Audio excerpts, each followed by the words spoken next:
क्योंकि आगे चलकर मैंने समझा कि किसी भी बालक को संस्कृत का अच्छा अध्ययन किए बिना न रहना चाहिए, क्योंकि बड़े होकर मुझे यह बात समझ में आई कि किसी भी विद्यार्थी को संस्कृत पढ़े बिना नहीं रहना चाहिए। और संस्कृत भी कैसी, अच्छा अध्ययन संस्कृत का अच्छी प्रकार से पढ़नी चाहिए।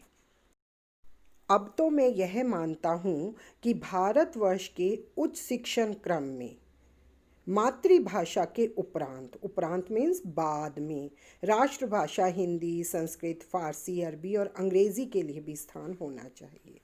गांधी जी कहते हैं कि अब मैं मानता हूँ कि फर्दर एजुकेशन, बड़ी शिक्षा, उच्च शिक्षा के लिए मातृभाषा हिंदी के बाद संस्कृत, फारसी, अरबी और अंग्रेज़ी, इन सब भाषाओं का भी स्थान होना चाहिए।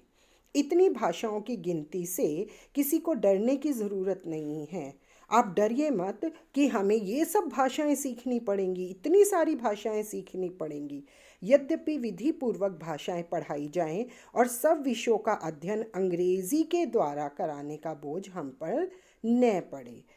गांधी जी कहते हैं कि हमें विधि पूर्वक ये भाषाएं पढ़ाई जाएं, एक एक करके सारी भाषाएं पढ़ाई जाएं और सभी भाषाओं को, सभी विषयों को अंग्रेज़ी के माध्यम से पढ़ाने का बोझ हम पर नहीं होना चाहिए।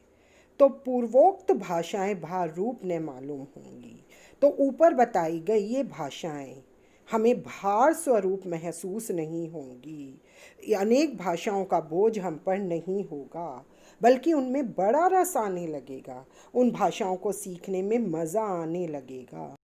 इसलिए हमें इन भाषाओं की गिनती से डरना नहीं चाहिए, बल्कि एक एक करके सभी भाषाओं का ज्ञान प्राप्त करना चाहिए।